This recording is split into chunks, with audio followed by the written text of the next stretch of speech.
Good morning. This is Dwayne, and today I'd like to talk about the amazing diminished seventh chords and the secret door that leads to everywhere. Now, I know that sounds mysterious, kind of like Alice in Wonderland, but it's absolutely true. The diminished seventh chords are an amazing kind of chord, and I'll show you why right now.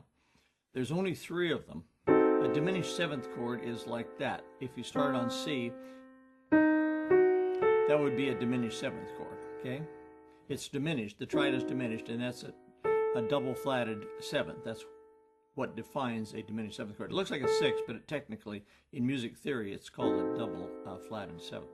Okay, that's one diminished seventh chord. Now go up a half a step to C sharp, E, G, and flat, and that's another diminished seventh chord. Now go up another half step, D, F, A flat, and B, and that's another diminished seventh chord. Okay, so we have 3 diminished seventh chords so far. Now let's go up another half step. What do you have? You have C, E flat, G flat, and B double flat. Does that ring a bell? Yeah, that was our first chord, wasn't it? It's just upside down. In other words, that's the same chord, it's just turned upside down. You've heard that kind of thing in scary situations, maybe in old movies. It creates a sense of anxiety, okay? So there's only 3 diminished chords. That one, which you can turn upside down any way you want, and that one, which you can turn upside down again till the cows come home, okay? So only 3 diminished seventh chords. And so that's all you need to learn about diminished seventh chords. They're members of one another and they turn upside down. Now let's define what a diminished seventh chord is. They're a stack of minor thirds. Here's a major third. If I go up 3 notes up the C scale, that's a major third. 1, 2, 3, right? That's a minor third. Here's a fifth. Here's a diminished fifth. You come down a half step, okay? And here's a seventh, there's a flatted seventh, and there's a double flatted seventh, okay? So, it's a stack of thirds, isn't it? Stack of minor thirds. It's a minor third from there to there, a minor third from there to there, and a minor third from there to there. And if you go on up, it's a minor third up to there. So it's a stack of minor thirds. And what's true of that chord is also true of that chord. It's a stack of minor thirds.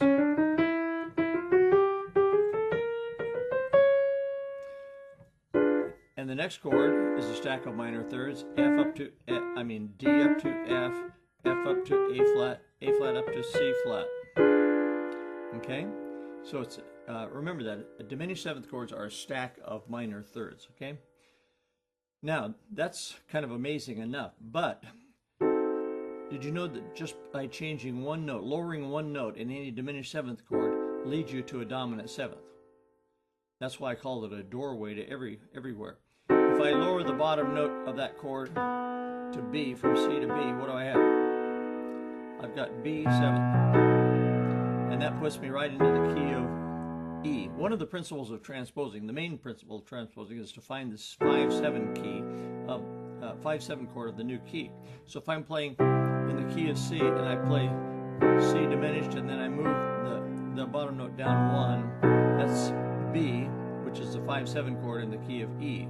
So it goes right to E. Okay? Let's come back to the diminished seventh chord. We lowered the bottom note. Now let's lower this note. What do we have? Right, D7th. So if you want to get to the key of G from the key of C, you're playing along in the key of C, you go to the diminished seventh chord and then lower that middle note to D. And that's D7th, and then you're home to G, okay? Now let's come to this note. We'll lower it a half step from F sharp, or G flat, to F, I'll say. What do we have now? F7th.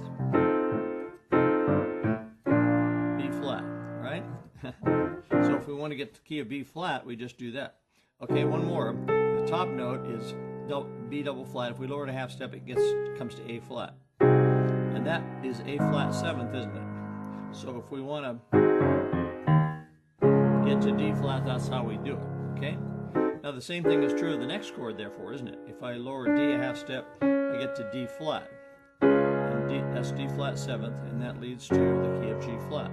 Or if you want to call it C sharp, that leads to F sharp, inharmonic notes in harmonic keys. Okay, let's lower this note a half step. What do we have now? We got E7th, don't we? Whenever you see two notes together, in this situation it's always true, but it's usually true too. When you see two notes together, you're probably dealing with the root in the 7th. Not always, but that's you can make a good guess, and that's the case. So E7th leads to A. So if you want to get to the key of A, then you do that. Okay, let's take this note and lower it a half step. What's that? That's G7th, and that leads right back to C, doesn't it? So okay, and the last note is C flat, and we lower it to B flat. What chord's that? B flat 7th, and that'll take us right to E flat.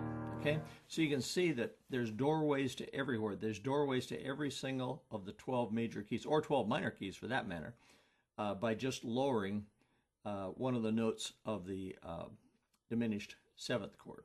Now, what happens if you take the two middle notes and move this one up and that one down? You got a major 7th. That's F major 7th. So kind of feel, okay? What if you lower both the top note and the bottom note? That's a 6th chord. Turns into B6. Okay? What if you go up with your little finger and down with your thumb? What's that? I can barely reach it, but that's the B major 7th. Okay? So you can see, I want you to experiment around by moving move one note first and see what happens, then move any two notes and see what happens, and you'll find literally that it is a secret doorway to everywhere. So that's it for today. Thanks for being with me. If you haven't yet come over and signed up for our free newsletter or Play Piano, be sure and do that. We got a lot of good free stuff over there, so come on over and sign up and don't miss it. Thanks. Bye-bye for now. Hi, this is Dwayne again, and I'd like to tell you about a little book that I wrote a few years back. It's called Piano Chords and Chord Progressions, The Secret Backdoor to Exciting Piano Playing. And it's a terrific resource about chords. If you want to know more about chords, you ought to latch onto this book. It's just barely over $10, 11 bucks I think it is. And it covers all the chords and chord progressions that I talk about in my videos. It's just a great, it's not a substitute for videos, of course, but or DVDs, but it's a great summary, and it's so inexpensive that it's well worth your while to get. Here's a table of contents. You can just look down here and see all the things it covers. Starts out with major, minor, diminished, augmented, 6th, 7th, and on to 13th chords and suspensions and alterations, and then gets on to chord progressions and so on. So it's a very thorough book, and it's got a lot of illustrations. I'll just toggle through a little bit so you can, and there's the back cover. So it's worth your while to get. So hope you take advantage of that. Thank you. Bye-bye for now.